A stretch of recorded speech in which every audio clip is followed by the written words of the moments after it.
Empezamos una nueva edición de Café Mercosur, este espacio en el que nos proponemos analizar la realidad de los países de la región con un foco en los aspectos jurídicos.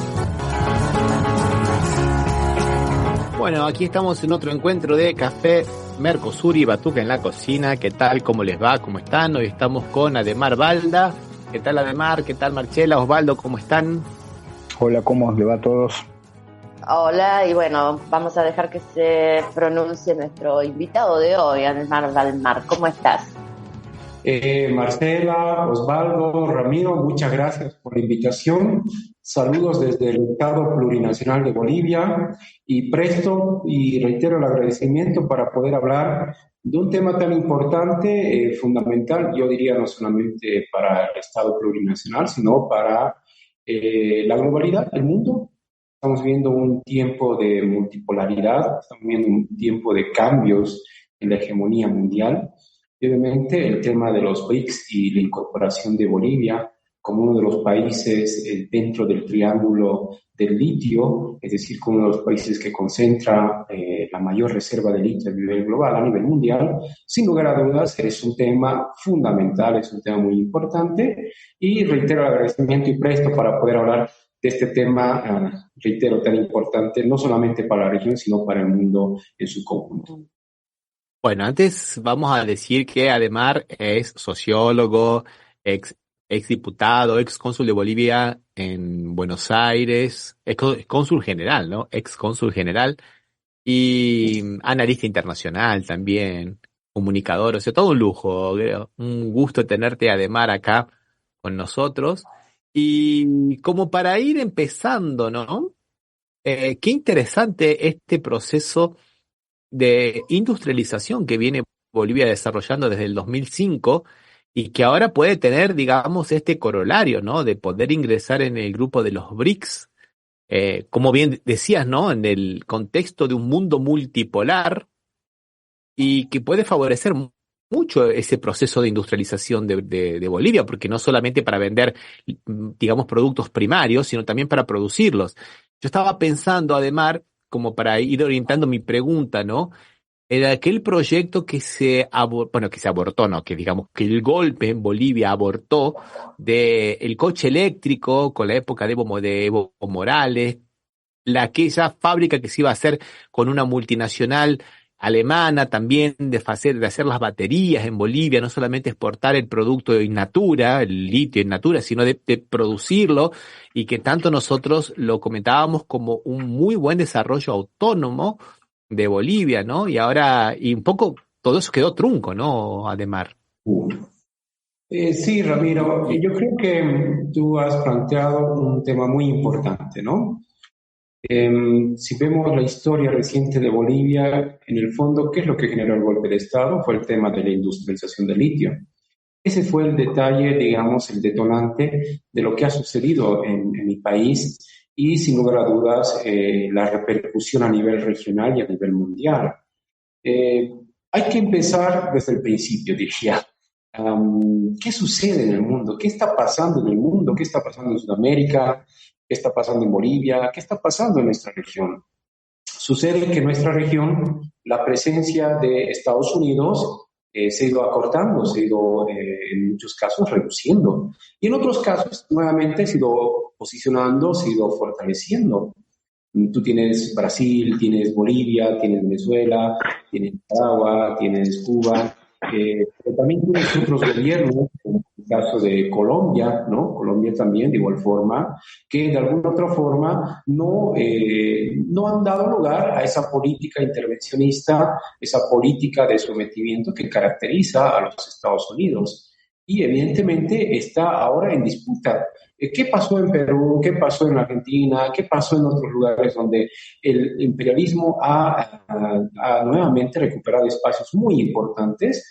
Pues inmediatamente, o en algunos casos se han liberalizado las economías, vamos a decirlo así, por no dar otro término. Y en otros casos se está utilizando la represión como forma de acallar las movilizaciones sociales, las movilizaciones populares.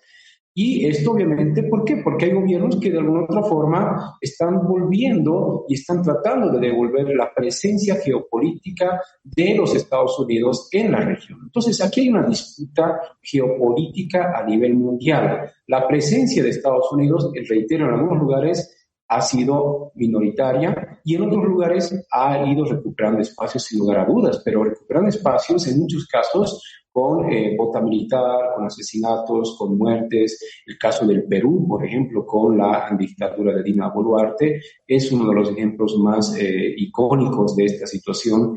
Evidentemente quisieron hacer lo mismo en Bolivia, pero también la movilización popular frenó esta situación y devolvió la democracia a nuestro país.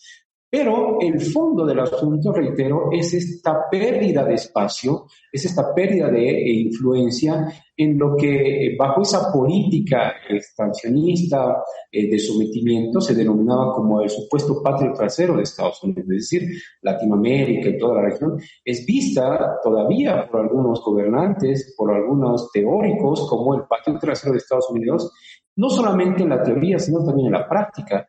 Recordemos que la comandante de lo que significa las Fuerzas Armadas de Estados Unidos en esta región, ¿no? De la Cuarta Flota de los Estados Unidos en esta región, o del Comando Sur, manifiesta que los recursos naturales, fundamentalmente el litio, son y pertenecen de alguna otra forma, así lo expresó, palabras más, palabras menos, a los Estados Unidos, y que veía con mucho riesgo, veía con mucha preocupación la presencia china y Rusia en la región. Es decir, que se debería implementar mecanismos más, en este caso, potenciar mecanismos para supuestamente recuperar democracias, porque para ellos, si no están con Estados Unidos, es una dictadura, una autocracia, o es un gobierno represor, pero si están con Estados Unidos, aunque maten gente, aunque asesinen gente, es un gobierno que sí está con la democracia, en ellos, ¿no? Entonces, claramente acá lo que tenemos es una lucha geopolítica fundamentalmente por lo que significa a nivel económico, control de recursos naturales, a nivel político, el tema de lo que significa un mundo unipolar, que algunos quieren mantenerlo, y un mundo multipolar, que es la apuesta del Estado Plurinacional de Bolivia, y por otro lado también a nivel económico, la ampliación de nuevos espacios para no solamente el mercado, sino fundamentalmente para dejar de lado la hegemonía del dólar como divisa hegemónica a nivel global. Y ese es el miedo, ese es el temor que evidentemente hoy tiene Estados Unidos y hoy tiene muchos gobiernos en la región de que Bolivia avance en lo que significa la vía de los BRICS. Que los BRICS hay que decirlo con bastante claridad, estamos hablando de las economías emergentes más importantes en el mundo, estamos hablando de la China, estamos hablando de Brasil, estamos hablando de la India, Sudáfrica, entre los más resaltantes, sin lugar a dudas, son estos países que además concentran el 35% del Producto Interno Bruto a nivel global, pero también concentran alrededor de lo que significa en este caso el 45% de los habitantes a nivel global. Imagínense, estamos hablando de 3.500 millones de personas que son parte ya de lo que significa los BRICS. Desde todo punto de vista, este es un temor para Estados Unidos y obviamente Bolivia, acorde a una política, primero, de integración de los pueblos, de no sometimiento, segundo, además de no intervencionismo,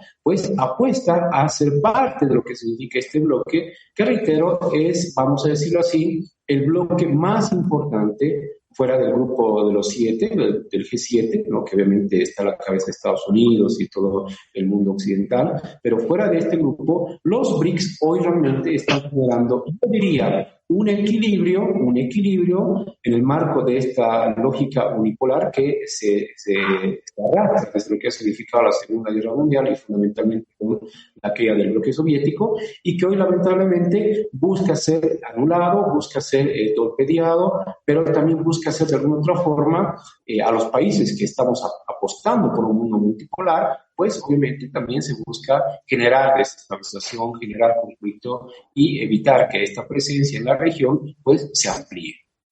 Pero aún con todo eso, además, es bueno destacar que los BRICS, el Producto Bruto de los países BRICS sumados, ya supera el del G7 inclusive, ¿no? O sea que eso que estabas colocando es como este proceso de desdolarización y de cambio digamos, en los paradigmas de la preeminencia internacional se está acelerando, ¿no? Principalmente con la aceleración de la economía de la India, que ya superó la economía inglesa, de la ex colonia, de la ex colonia usurpadora, digamos, ¿no?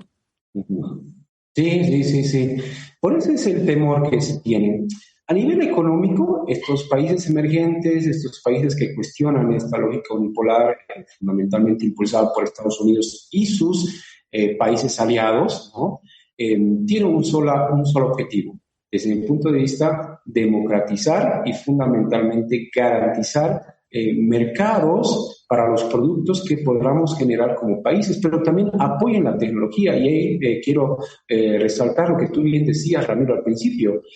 La transferencia tecnológica que se espera de los BRICS, fundamentalmente yo diría de Rusia y China, ¿no?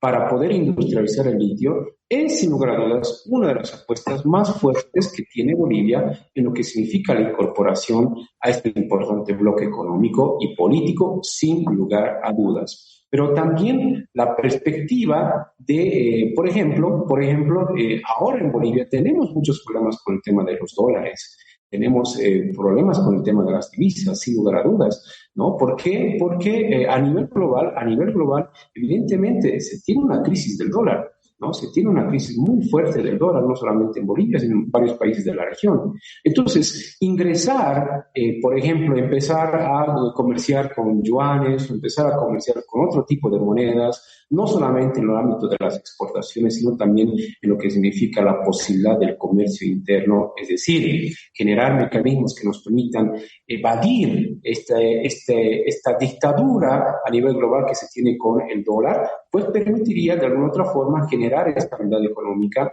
y fundamentalmente ver nuevos mecanismos en lo económico para evitar justamente esta dependencia y esta subordinación que lamentablemente el dólar y Estados Unidos generan en todos nuestros países. No podemos negar que sigue siendo una moneda importante, no podemos negar que la presencia de Occidente, del G7 y Estados Unidos sigue siendo muy importante, pero fundamentalmente en el ámbito militar, ya no así en el ámbito económico.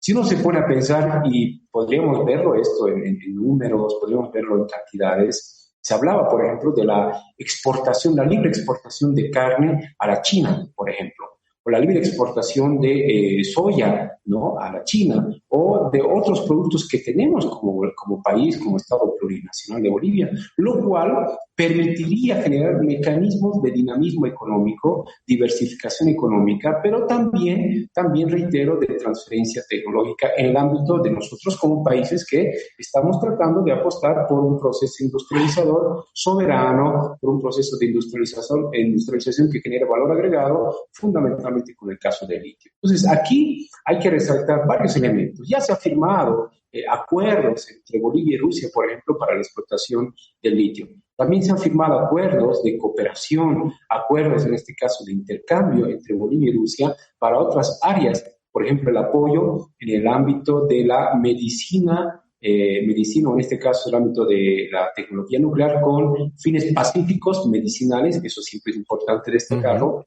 Hoy Rosatom está apoyando en la Ciudad del Alto del Departamento de La Paz, con lo que significa la tecnología nuclear para fines pacíficos medicinales para el tratamiento del cáncer, cosa que antes no se veía en nuestro país, que tal vez sí en otros países de la región. Entonces, son temas que nos permiten avanzar. Recordemos el gran apoyo que hemos tenido tanto de Rusia, de China, en la pandemia del COVID-19, con el tema de lo que significa las vacunas, ¿no? Vacunas contra lo que significa esta pandemia que afectó a la economía a nivel global y generó obviamente una recesión económica en todos los países. Entonces, ya son temas que se vienen trabajando y sin lugar a dudas los socios comerciales más importantes que hoy tiene Bolivia ya no son Occidente, ya no es Estados Unidos. Los socios comerciales más importantes que tenemos como país son China, son India, y se sigue avanzando en ese sentido. Esto a nivel global. Y a nivel regional, obviamente, tenemos tenemos socios comerciales muy importantes. Entre ellos destaca, sin lugar a dudas, Brasil, que es otro miembro de los BRICS. Entonces, estamos en consonancia, estamos yendo en lo que significa un trabajo conjunto, pero fundamentalmente acorde a los intereses que tenemos como Estado, que tenemos como país, pero también en el contexto internacional a nivel de lo que significa la política internacional. Apostamos por un mundo multipolar donde se democratice la posibilidad y en este caso se evite esa dictadura que hasta el día de hoy en muchos lugares se ha tenido con la dictadura del dólar y Estados Unidos. Además, te quería hacer una consulta. Estaba porque acá el gobierno argentino hincha redobla la apuesta diciendo que no, que ir al BRICS es como separarse del mundo, como olvidarse de Occidente, como quedar enajenado a todo. ¿Usted se siente, Bolivia, que por su acercamiento al BRICS haya tenido algún perjuicio de los países de mal llamado Occidente? Porque en realidad muchos de los que integran el BRICS son Occidente también. ¿Vos ves algo, notás algo sobre que haya caído sobre Bolivia, sobre ese tipo de países? No. Como Estado plurinacional no hemos tenido por ahora, porque obviamente puede cambiar, ni sanciones económicas, ni sanciones políticas, ni de ninguna índole. ¿Por qué? Porque yo creo que aquí el análisis tiene que partir desde la siguiente perspectiva. Por el impacto, la fuerza y la alternativa que nos permite los BRICS, no solamente a Bolivia, diría yo, porque sino a varios países en Sudamérica y en la región que podrían ser parte de este bloque sin necesidad de aislarse de otros mecanismos regionales de articulación. Por ejemplo, en el caso de Sudamérica, el Mercosur, solamente para nombrar alguno, o la relación con la Unión Europea, ¿no? Lo que significa los países de la Unión Europea. No afecta, yo más bien diría que complementa. Lo que está aquí en duda, lo que está aquí, vamos a decirlo así, incomodando a esta visión de Estados Unidos es que existan alternativas a lo que significa su lógica de intervencionismo, su lógica de sometimiento y fundamentalmente de hegemonía del dólar. Eso es lo que les incomoda. Eso realmente es algo que tal vez a nivel global no van a perdonar o no les concibe, no les entra en la cabeza que hayamos países que estemos apostando por otro tipo de divisas, otro tipo de comercio y fundamentalmente ampliación de nuestra frontera en el ámbito económico. Reitero, más allá del tema obviamente que genera mucho debate, la guerra de Rusia y Ucrania, ¿cómo ha sostenido Rusia en todo este tiempo? Gracias a la articulación y fundamentalmente de un socio comercial tan grande como es la China. Si uno ve la economía china, la cantidad de gente que existe en China y otros países que también son parte de este bloque, pues claramente uno podría tener autosuficiencia, uno podría tener independencia económica para evitar justamente y evadir estas sanciones que en muchos casos perjudican al desarrollo de los pueblos. Entonces yo creo que aquí, por eso es que hay un gran interés en Sudamérica, y yo no solamente diría Bolivia. En el caso de Venezuela, que sabemos muy bien que ha sufrido bloqueo económico, que está sufriendo prácticamente una desestabilización en todo lo que significa contiene las mayores reservas de petróleo, eso nadie lo va a negar y eso genera mucha incomodidad a Estados Unidos que no puede tener control total. O peor aún, en el caso de Cuba, que sabemos que históricamente ha tenido un bloqueo y a pesar de aquello han seguido manteniendo la consigna de su revolución socialista. Entonces, es una gran oportunidad para evitar, primero, ser sometidos por sanciones económicas, políticas o de otra índole y segundo, permitir tener una transferencia tecnológica, científica para el dinamismo y, en este caso, la industrialización de los recursos naturales. En el caso de Bolivia, reitero, el tema de lo que significa. Además, yo te voy a hacer una última pregunta por mi parte, un poco incómoda, pero creo que necesaria. Por lo menos desde mi punto de vista, yo creo que esta posibilidad de Bolivia de ingresar a los BRICS después de las manifestaciones de el canciller ruso y las reuniones que tuvieron, y bueno, que Rusia ahora es, digamos, la presidenta pro tempore de los BRICS, ¿no? Y la que tiene la agenda, digamos, de los que entran y de los que salen, o sea que no digamos que ya entró, pero está muy cerquita, está casi cerquita. me parece que es muy interesante inclusive para poder ver la geopolítica de nosotros como sudamericanos. ¿Por qué digo esto? Porque en los dos proyectos bioceánicos más importantes que hay, el del puerto de Paranaguá con Iquique en Chile, que pasa por Paraguay, Argentina y Chile y no pasa por Bolivia, así como el otro que se está haciendo en el norte, de San Pablo por Perú, tampoco pasa por Bolivia.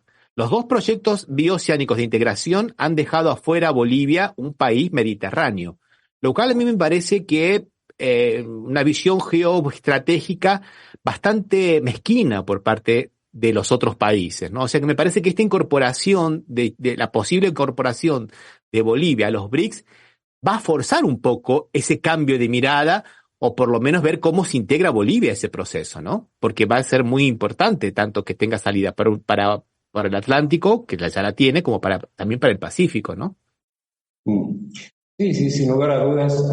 Evidentemente, en el ámbito de lo que son los intereses ya regionales de cada país, porque es algo muy, yo diría, muy importante decirlo con bastante claridad. Los estados tienen intereses y los estados tienen intereses en la perspectiva de, obviamente, mejorar su economía.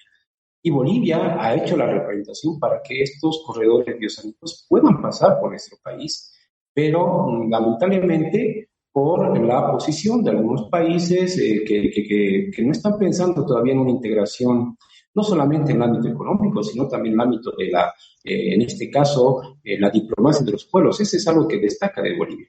Bolivia plantea la diplomacia de los pueblos, sin sometimiento, sin subordinación, pero también con complementariedad, con reciprocidad, que es parte de esta lógica indígena, originaria, campesina, que es milenaria además, de entender que entre pueblos hermanos debemos complementar, debemos tener reciprocidad. Y lamentablemente en estos casos que tú bien mencionas no se ha tomado en cuenta Bolivia, en muchos casos simple y llanamente por intereses económicos, pero fundamentalmente dejar de lado esta nueva perspectiva que debe garantizar una nueva visión a nivel mundial. Es decir, debemos cambiar el paradigma del pragmatismo, de lo que significa en este caso simplemente ver una perspectiva de reducir costos, sino más al contrario, debemos generar mecanismos de integración en todos los niveles. Y estoy más que seguro que si Bolivia llega a ser parte de los BRICS, estos corredores bioceánicos van a nuevamente a repensarse. Bajo esta lógica, bajo estos principios, que son principios que yo diría caracterizan a la política exterior del Estado plurinacional de Bolivia. Reitero, la reciprocidad, en este caso la diplomacia de los pueblos, pero también en este caso la solidaridad. Entonces, en ese sentido, también debemos generar mecanismos para aquellos pueblos, aquellos países que a comparación de otros países hermanos tienen menores condiciones económicas, pero que podamos entender que este desarrollo, que esta articulación, no solamente, reitero, se base bajo cierto pragmatismo, bajo ciertos intereses estrictamente económicos, sino también bajo cierta perspectiva de hermandad, de solidaridad y, reitero, de reciprocidad, que es lo que caracteriza por lo menos a los pueblos indígenas en la perspectiva de esto que se puede decir una visión que hoy asume Estado y que el Estado la plantea como un posicionamiento y una política exterior hacia afuera. Yo tengo una pregunta disculpen, ya sé que no podemos abusar del tiempo de Adhemar, pero tengo una pregunta de un oyente que dice que en defensa de la democracia del territorio bolivariano, ¿cómo ve entrar en los BRICS sin tener analizado, sin tener resuelto los convenios turbios que tienen con las transnacionales para la extracción directa del litio? El tema del litio hoy en Bolivia es un tema de mucho debate, sin lugar a dudas, es un tema muy complejo, es un tema que está generando, como se dice, mucho revuelo a nivel político interno y a nivel político. Miren ustedes, ¿qué está sucediendo en el contexto general? Argentina y Chile, de alguna otra forma, queramos o no, ya sea aunque no se esté generando mucho valor agregado y aunque el tema de la explotación no esté directamente en manos del Estado, sino en manos de empresas transnacionales, han avanzado más que Bolivia en esta situación. Pero la particularidad de Bolivia, a diferencia de Argentina y a diferencia de Chile, es que la presencia del Estado y la suscripción de acuerdos para el tema de la explotación del litio tiene mayor presencia que en estos dos países. En algún momento se decía que Bolivia estaba haciendo un gran ejemplo en lo que significa la explotación del litio a partir del dinamismo económico del Estado, es decir, de la presencia mayoritaria del Estado en esta situación. Lo último que se puede decir al respecto, porque es un tema muy polémico ahora en Bolivia, es que Bolivia ha suscrito un acuerdo de explotación con Rusia. Pero este acuerdo justamente está enmarcado en esto que decía anteriormente.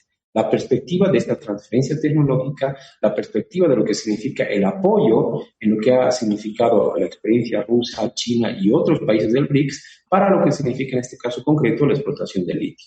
Antes del golpe de Estado se había suscrito, evidentemente, un contrato con una empresa alemana, pero por las movilizaciones que se dieron fundamentalmente por el Comité Cívico Potosinista, CONCIPO, esta situación, que era parte de la estrategia global, de la estrategia geopolítica, pues fue uno de los puntos que en su momento el expresidente Evo Morales se vio forzado a rescindir este contrato, ¿no? Entonces, desde ese entonces hasta recientemente este año hace unos meses atrás, es que se llega a nuevamente suscribir un acuerdo entre Bolivia y Rusia para poder explotar el tema del litio. Ahora, la pregunta aquí yo creo que es muy importante y es en este caso concerniente bajo qué términos, bajo qué condiciones.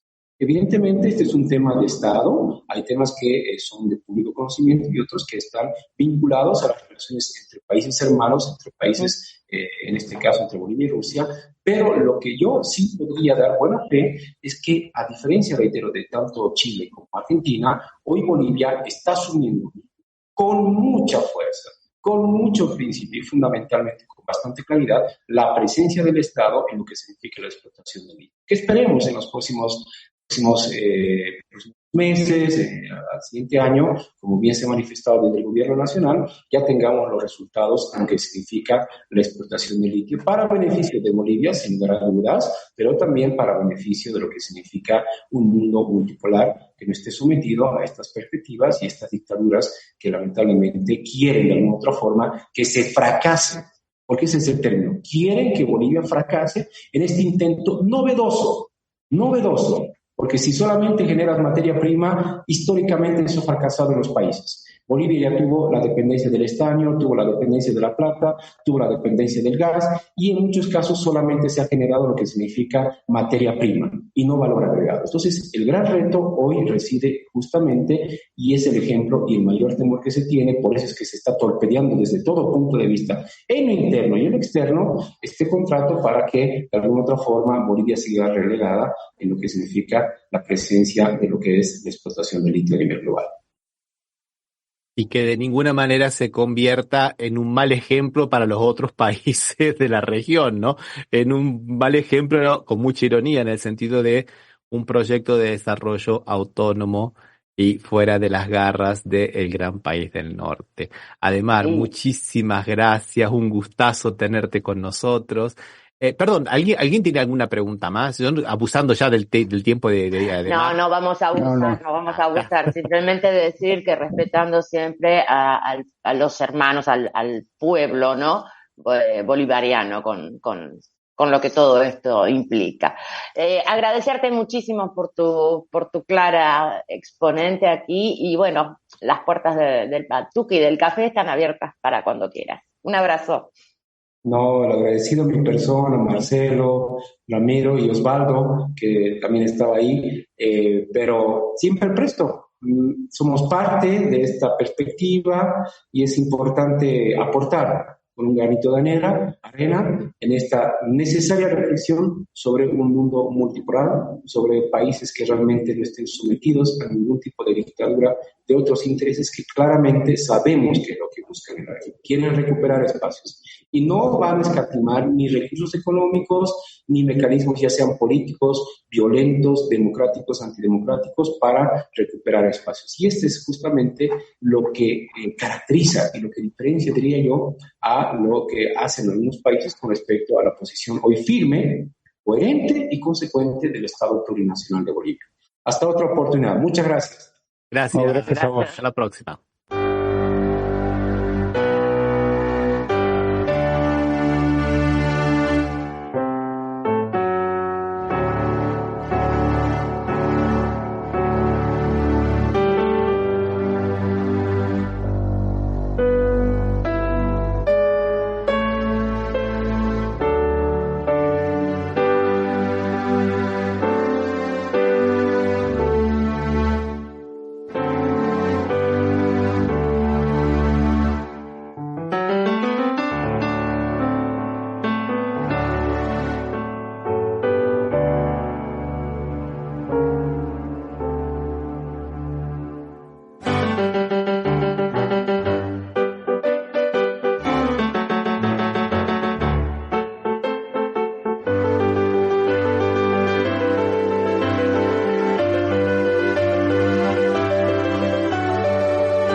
Bueno, y escuchábamos una versión muy, muy original y muy linda en la lengua de los pueblos originarios del himno nacional argentino, donde hoy se cumple un aniversario de nuestro himno expuesto por la primera vez por Merceditas, ¿fue, no? Mercedes.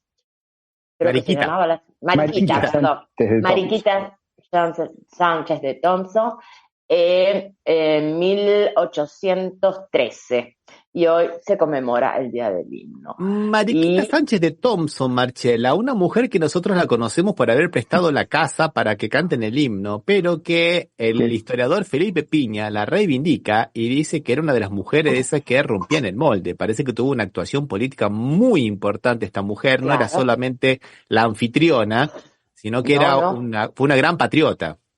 Y una vida bastante libre tenía también, no era adecuada a los moldes de esa época, claro, adecuada a los moldes de esa época. Vamos a decir que era una feminista en potencia en aquellas épocas, ¿no? Y bueno, sí, ha hecho muy gran trabajo. Quiero saludar a Juana Araujo, que dice muchas gracias por el reportaje y los análisis, saludos desde Suiza. Y dijo que lindo el himno, faltó en guaraní. No, yo lo vi en guaraní, a menos que Ramiro lo cortó y no lo puso en guaraní, pero yo lo vi. Y a Roberto Calcaño, saludos cumpas, muy buen laburo, abrazo desde Italia. Uy, en Italia, tenemos que hablar de Italia después. Pero, ¿qué más hoy? ¿Es el aniversario de quién, Osvaldo? El asesinato de Carlos Mujica, un sacerdote que cuando no existía todavía los sacerdotes que optaban por los pobres, ella optaba por los pobres, ¿no? Siendo de una familia de alcurnia, diríamos, en Buenos Aires, él optó por participar y tener tener la iglesia en la villa inclusive, ¿no? Donde atendía. Y hay una historia extraña ahí, ¿no? Él lo acusaban, decían que lo habían matado Montoneros y en realidad el que lo mató fue la AAA, ¿no? Habría que aclarar eso porque siempre queda la confusión de que fueron Montoneros y toda la derecha apunta a eso. Y en realidad fue la AAA, ¿no? Ese orga nefasta que tuvo la Argentina en la década del 70.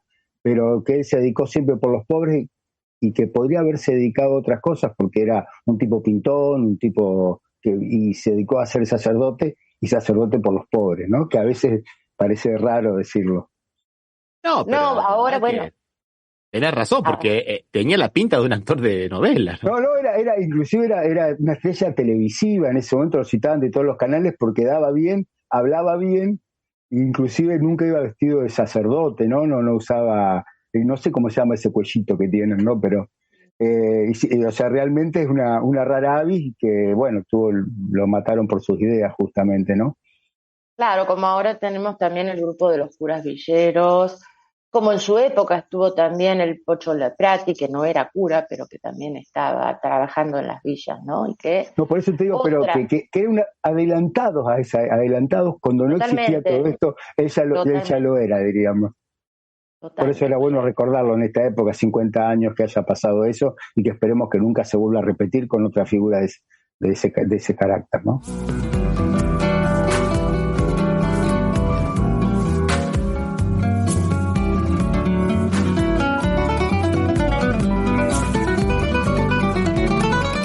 De coincidencias, compañeros, vamos a hablar de coincidencias entre Brasil y Argentina, coincidencias de, digamos, el horror y el espanto nos hermanan, y tiene que ver con los diputados, ¿no? Tiene que ver con los diputados y con el mundo al revés, ¿no? Por un lado tenemos en Argentina a una terraplanista, pero terraplanista en serio, hacía videos diciendo que la Tierra era plana, una terraplanista. Una mujer maravilla. Claro, una cosplayer que se disfrazaba de que era y que llegó a diputada por este grupo de libertarios, ¿no? Y que ahora, interesante, la han contratado para que la han contratado, no, la han... le han dado el cargo, le han dado el cargo de primer secretaria de la Comisión de Ciencia y Tecnología en la Cámara de Diputados. Sinceramente, gente, yo les digo la verdad, a veces yo pienso que estamos viviendo una realidad paralela. No, a mí me gusta lo que ella dice, porque dice que la Tierra es plana y que tiene una pared. O sea, vos eso, lo de la pared de hielo alrededor, esa es la parte más linda, ¿no? Por el Pacífico no podrías salir a navegar, ni a bañarte, ni nada. Hay una pared de hielo. A la miércoles. Y una confabulación mundial, ¿viste? El mundo entero está confabulado porque de acuerdo al comportamiento de los seres vivos de Pavlov y no sé qué cosas, si nosotros todos supiéramos que la Tierra es plana, haríamos una hecatombe. Una cosa de loco, como esa señora ahora es está en esa comisión. Pero por acá, por Brasil, viste, no, para no quedarnos No quedaste atrás. claro, lo tenemos al diputado Nicolás Ferreira, ¿no? Cuya vida pública salió haciendo videos mostrando cómo había que depilarse algunas partes del cuerpo que nunca ven el sol normalmente, ¿no? Que es de las iglesias evangelistas neopentecostales, un polemista terrible, ya tiene varios procesos encima, uno de ellos por ser, a veces se disfrazó de mujer para el Día de la Mujer, se puso una peluca y decía que ahora no era Nicola, sino era Nicoleta, alguna cosa por el estilo. Entonces por transfobia, ¿no? Por transfobia tiene un proceso y lo han puesto ahora presidente de la Comisión de Educación a que no presentó nunca un proyecto con educación, no es profesor, no sabe nada de educación y cuya única, digamos, propuesta hasta ahora es la enseñanza en la casa, en casa. Que le llaman acá en Brasil se le llama tiene el nombre en inglés, el homeschooling, alguna cosa así, enseñar a los chicos en casa, que no vayan, que también es lo que pretendía de alguna manera el gobierno libertario de Milei, ¿no? Sí, ¿Pero quién lo puso? No, que estaba... No, está bien, te iba a decir una sola cosa. Votos. 22 votos, bueno. Yo lo que pensaba... para ponerlo en ese puesto. Perdón, Ramiro y Marchela, digo, o sea, a mí en definitiva la vida privada de cada uno mucho no me interesa, ¿no? Pero vos pusiste por ahí el centro de la situación. El tipo no tiene ningún antecedente para estar ahí, al igual que Línea Lemoine. Si yo de su vida quieren salir vestido de mujer, de hombre, de gigante, disfrazarse, no me interesa. ¿Cuáles son los antecedentes que tienen en dos comisiones tan importantes como ciencia y tecnología y educación? Eso me parece que es lo más terrible, ¿no? Que carezcan de nada, no tengan nada para estar ahí. Bueno, presidente de la Cámara de la Comisión de Educación, en pleno problema que hay en Brasil con las inundaciones, él propone una ayuda legislativa. Desde el legislativo propone una ayuda para ayudar a la gente de Rio Grande do Sul, que perdió las casas, estamos hablando más de 100 muertes. Uh-huh. ¿Y cuál es la solución? Sacarle 80 millones de dólares a la educación para dársela a Rio Grande do Sul. O sea, ¿qué presidente de una comisión quiere menos plata para todo lo contrario? Yo, si soy presidente de la Comisión de Educación, voy a querer saber cómo tener más recursos para poder mejorar la educación. No, él quiere menos recursos para la educación, cuando la educación viene muy maltrecha desde los periodos de los 6 años que tenemos, los 2 de Temer acá en Brasil, más los 4 de Bolsonaro, que fueron terribles para el desfinanciamiento, la desfinanciación de la educación, para el retraso de los salarios de los profesores que cobran una miseria.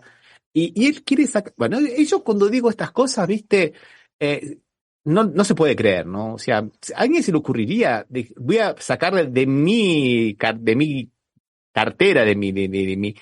Billetera. De mi billetera. Con la tuya. ¿Viste? Con la tuya. De la educación, ¿viste? De la educación. Bueno, no, es una cosa de loco, por eso... ¿No será que a ninguno de los dos le interesa mucho? A uno no le interesa la educación, al otro no le interesa la ciencia y tecnología. No, claro, lógicamente. Y no seguramente viene por ahí. No entienden el papel del Estado. Esa es la cuestión que lo vamos a tratar. No entienden para qué es el Estado, qué es lo que tiene que hacer el Estado. Porque a diferencia de la derecha decimonónica en Brasil y en Argentina, querían educación, querían educar al soberano, querían hacer escuela. Estos están en contra de la educación, es una cosa de locos, ¿no? Pero bueno, digo, a veces las coincidencias en los dos países y vamos a ver qué hacen. Porque cuando sigan estando ahí como chapitas, tanto que dice la casti, qué sé yo, que no hagan nada, ¿viste? Bueno, no, hermano, ¿ganan cuánto? Muchísimo. El pueblo está cagando de hambre en Argentina. Entonces, bueno, a ver si se sale esa chapa. Pero vamos a ver, vamos a darle una oportunidad a ver si puede torcer un poquito la tierra. Vamos a ver. Yo quería solo decir que hoy Lula da Silva, aparte de haber ido a ver las inundaciones, está ayudando a la gente, hay una cuenta desde Suiza, pienso que es una cuenta internacional donde se pueden mandar ayudas, que la vamos a poner en las páginas, ahí está Lula da Silva, en las páginas de Batuque de Café, hoy también inauguraron un centro de salud y de educación en Salvador de Bahía y, casualidad, el intendente sería, ¿no? Porque se llaman de otras maneras en Brasil, pero bueno, el intendente de Salvador de Bahía es de la oposición, pero el gobernador es petista. Y el gobernador, que es un señor preto, es negro, fue al acto y el intendente no fue. Entonces Lula hizo la remarca que con un centro tan importante que se inauguraba ahí, que no importaban las banderas políticas que habría que haber estado ahí. Pero bueno, así están las cosas.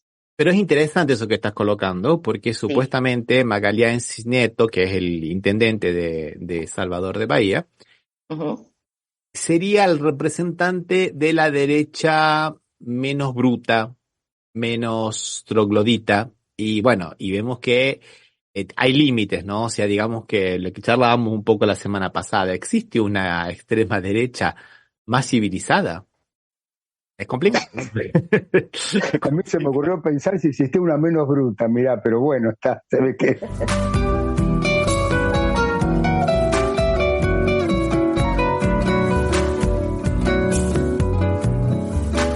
Ya hablando de brutos y... Vamos a hablar directamente de antipatria, vamos a hablar de cipayos. Vamos a hablar de señor Milei, las Falklands son inglesas. Hay tres cosas que particularmente esta semana nos han tocado un poco. Primero, esta declaración que hizo Milei de que está bien que haya ido Cameron a las Malvinas, porque Cameron, que es el canciller británico, está haciendo una cosa que es normal, porque las Falklands están ocupadas por Inglaterra. Entonces está muy bien, no hay que ponerse, no hay que decir nada. Una cosa absolutamente de loco. Acá vemos un recorte de la BBC, que imagínense cómo lo habrá festejado, lógicamente, ¿no? La cadena inglesa. Acá había un artículo muy interesante de un portal de noticias argentino que dice, más cipayo no hay. Pero cuando pensamos que más cipayo no hay, viste, vemos que puede haber más cipayo. Yo no sé si es él o si es el grupito que está con él. Hoy en el Día del Himno, que como bien decía Marcela, hay una cuenta de Twitter, que no sabemos si es de Milei o del grupo de trolls de Milei, se llama Milei Abrazo 56%. Feliz Día del Himno Nacional Argentino. Y publica un video. Tienen que escuchar un poquito de este video. A ver. El video que publica es este que está aquí. El himno argentino, lógicamente, ¿no? Cantado cuando le estaban rindiendo pleitesía a la general Laura Richardson en Tierra del Fuego. O sea, más cipayo no se puede ser. Más cipayo, viste, no se puede hacer. No podés conmemorar el himno justamente con un acto como este, que todo el mundo dice que son 4 pasos para atrás, 4 casillas para atrás, en la diplomacia que tenemos con el Reino Unido, en la disputa diplomática con el Reino Unido por la familia, que era justamente recibir a la gente de los Estados Unidos, que es la última, la gente de la familia. Bueno, esto fue lo que publicó. Y quería estar un poquito lo que vos dijiste, Richardson, cuando cantó el himno recibiéndola, que claro que fue el columnista que tuvimos hoy, que hablaba sobre los Brits, que dijo, claro, que Richardson, ella dice, que ya lo dijimos nosotros, pero no queda menos que repetirlo, el litio, el agua, la energía, el petróleo, el gas, lo que sea, es nuestro, decía, nuestro petróleo. O sea, sí. O sea ese cantar el himno es no más ni menos que reafirmar esa posición, ¿no? Y después, bueno, creo que la otra de esta semana de Milei, la tercera ya de la semana, que más cipayo y más lame botas, digamos, no puede ser, que es el histórico abandono de la posición argentina con relación a Palestina, ¿no? Que votó, uno de los pocos países importantes que votó en las Naciones Unidas en contra del reconocimiento del Estado palestino. Estados Unidos, Gran Bretaña y Argentina, y después otros países chiquititos, ¿no? Porque fueron 4, 5, 6 más chiquititos. Pero no sé, el único país latinoamericano. Claro. Los otros me parece que se abstuvieron, hubo 2 votos en contra. Y eso contradice una resolución anterior de la ONU de la década del 60, ¿no? Que hablaba del reconocimiento de Palestina y de Israel, los dos como estados. Claro. O sea, está contradiciendo la tradición de la política exterior argentina. Totalmente. Y además rompe con lo que es la realidad diplomática argentina, porque Argentina tiene embajada en Palestina. y los palestinos tienen embajada en Argentina. O sea, ¿cómo puede ser que vos tengas relaciones diplomáticas a nivel de tener embajadas y no no lo reconozcas como Estado? Una cosa absolutamente contradictoria, es contradictoria con tu propia política diplomática. Eso es una cosa muy, pero muy complicada que solo a un tarambana como este se le ocurre hacer sin pensar, ¿no? Y eso habla un Sí, poco de nuestra diplomacia errática que tenemos, ¿no? Que cambia un gobierno y cambian. ni más ni menos que la posición de Diana Mondino, nuestra canciller, ¿no? Que no se entiende un pomo lo que quiere hacer con la política exterior argentina.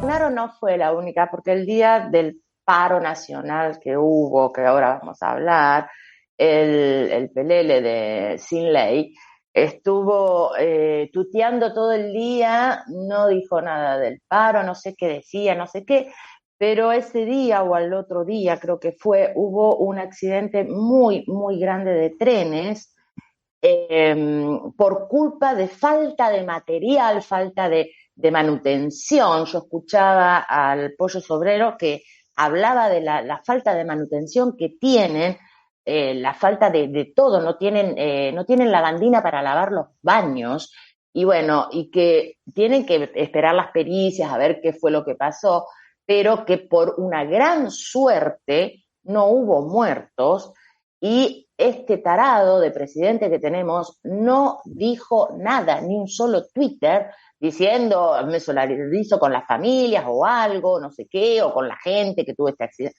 No dijo absolutamente nada, no le importó nada. Afortunadamente no hubo víctimas fatales. Queremos aclarar para los que nos escuchan fuera de Argentina Sí, que el Pollo Sobrero es un el sindicalista. sindicalista de los ferroviarios, no Osvaldo, de uno de los Sí, gremios más importantes ferroviarios. claro, que no responde al gremio tradicional, ¿no? A la fraternidad. Inclusive, aparentemente, esto tampoco hay confirmación todavía porque están esperando las pericias, se roban los cables y nunca se reponen porque no hay la gente de los de seguridad, los que había, hay un 30% menos que los que había antes, y no la empresa que estaba contratada para hacer el seguimiento técnico, todas estas cosas. Hace 30 días, cuando despidieron a muchos empleados del Estado, le despidieron también gran parte del cuerpo, que son técnicos, ingenieros, arquitectos, todos profesionales de esa empresa, despidieron un montón, por lo cual están vaciando de gente de los organismos y eso hace que puedan pasar estos accidentes, que no sé, estos accidentes, diríamos, ¿no? Mira, eso que vos estás comentando, Osvaldo, me da pie para hablar un poco también acá de Brasil, de San Pablo y también de Rio Grande do Sul. En San Pablo estamos teniendo grandes problemas de corte de luz porque la empresa privatizada de energía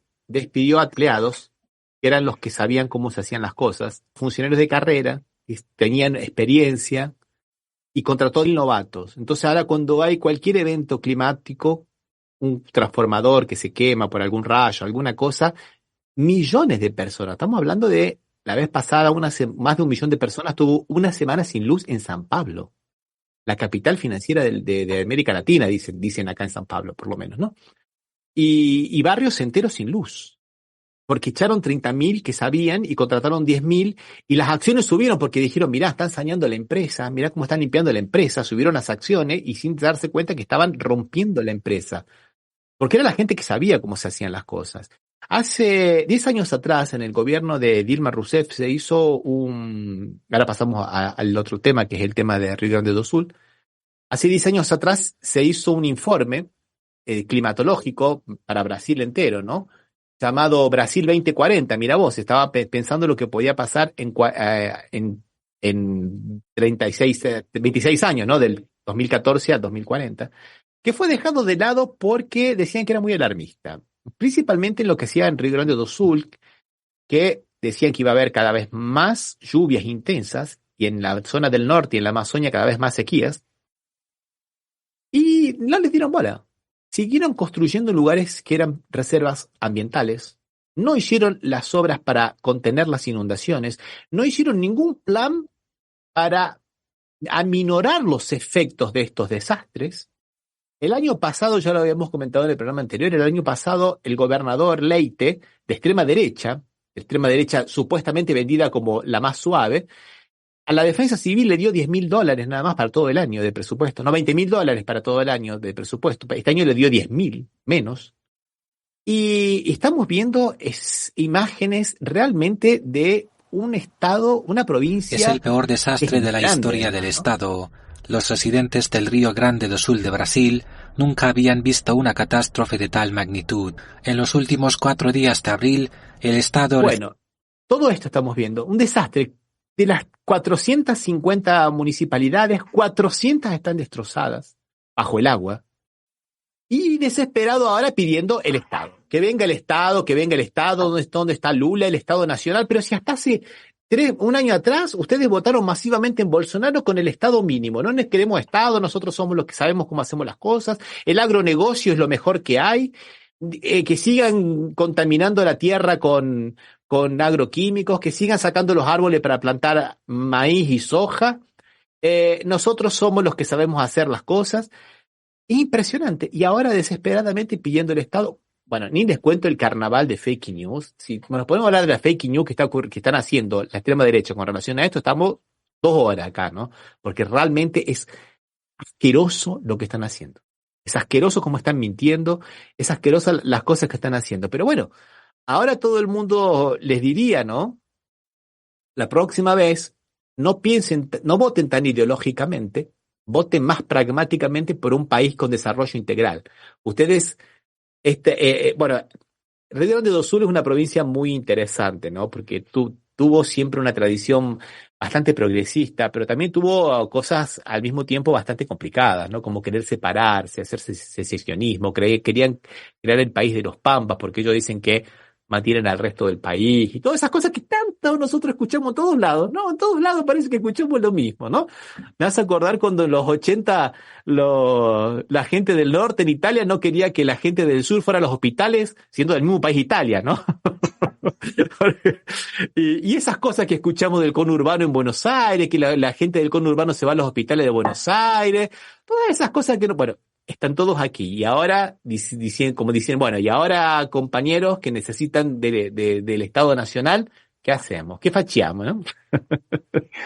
Vos sabés, Ramiro, me acordaba que cuando estaba acá en la provincia de Buenos Aires, Juan Manuel de Rosas financiaba los diarios del sur de Brasil contra el Estado central, ¿no? En su geopolítica, diríamos, se le ponía plata para que eran los que se querían liberar, iba a decir los libertarios, porque tienen toda la costumbre de escucharlo, pero no era, sí eran los que se querían independizar de Brasil.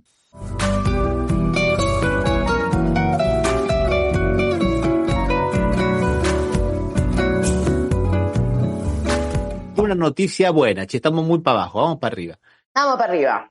No mucho, pero nos alegramos un poquito ahora de la última resolución que viene de Comodoro Rivadavia con relación a la causa de Santiago Maldonado, ¿no? Santiago Maldonado. Parece que nos da un poco de esperanza, principalmente para ver si le paramos un poco el carro a la señora Bullrich, ¿no? Que ya dijo que todos los gendarmes que habían participado en la desaparición, en situación, en contexto de represión de Estado, estaban todos absolvidos porque estaban bien, porque ninguno era culpable. Bueno, ahora se saca al juez Geral, juez del cual hablamos bastante nosotros en este programa, nunca bien ponderado juez Geral, que hizo toda la cantidad de chanchullos posibles para echar toneladas de tierra en todo esto, y se llama a un juez de Ushuaia.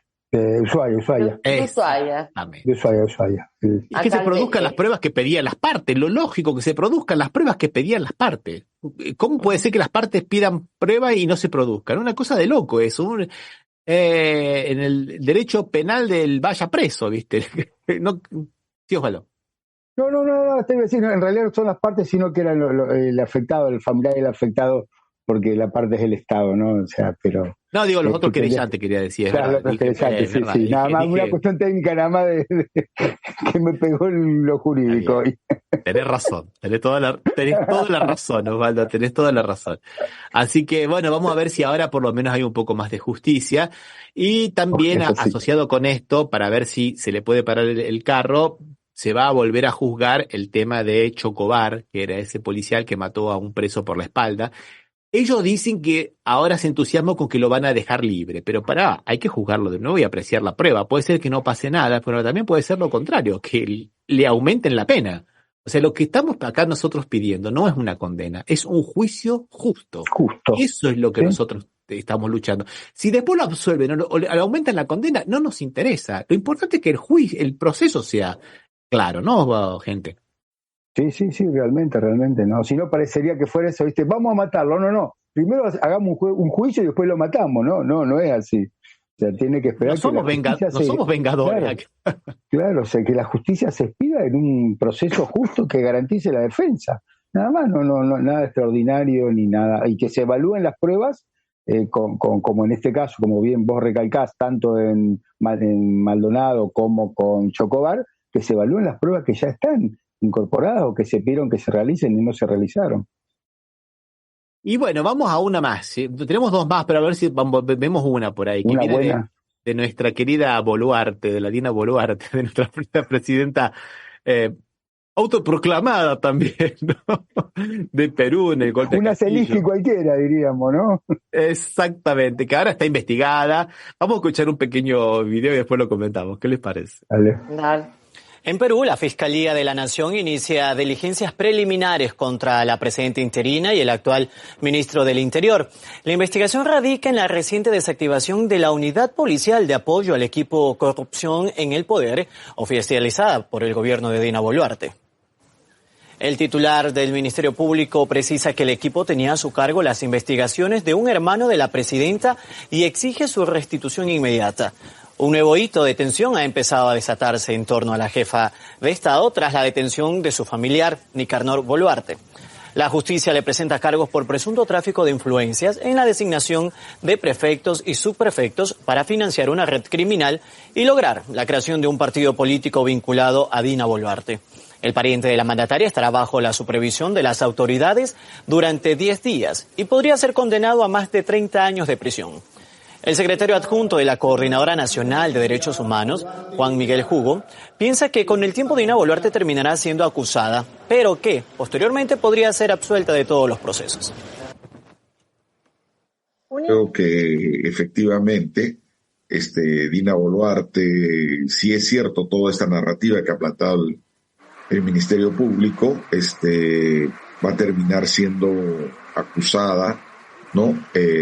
Pero aquí en el Perú en este momento tenemos una barrera, que es el Congreso, que es la que la sostiene y quien la libra de todos los procesos de investigación, ¿no? Además, en estos días también se ha conocido la vinculación que tenía la presidenta con la fiscal Benavides, que ha sido separada momentáneamente del cargo, ¿no? Está siendo investigada.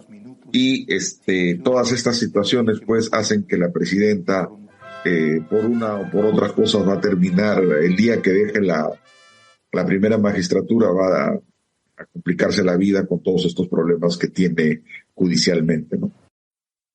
Recordemos que el Congreso tiene una desaprobación de más del 82%. Más del 82% desaprueba ese Congreso que está blindando a esta señora Boluarte, que desapareció 12 días. Vamos a chusmear un poco, si no se pone muy serio. Hoy estamos con los chismes, ¿verdad? Desapareció 12 días. ¿Saben qué fue a hacerse? Cirugías estéticas. Se fue a sacar patas de gallo, líneas de expresión, las bolsas, la nariz, ¿viste? Acá no vino, acá donde venía Susana Jiménez. ¿A dónde se fue? Hoy estamos chusmas, che. Hoy todos los chismes tenés. Está bueno, un poco de chisme, está bueno, che.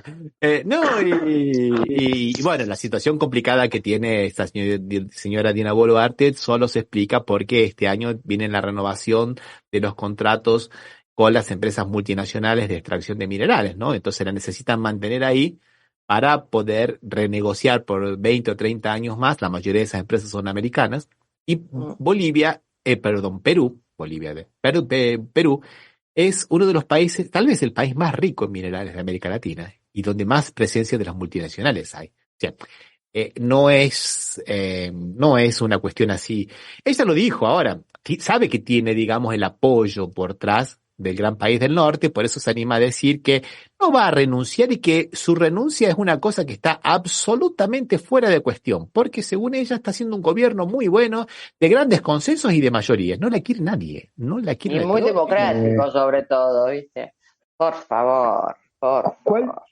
¿Cuán importantes serán los soportes que tiene, las ayudas que tiene, que en Perú que los presidentes duran lo que un canto de sirena? Sigue siendo presidente y no la pueden sacar, ¿no? Se ve que el apoyo es muy importante que tiene.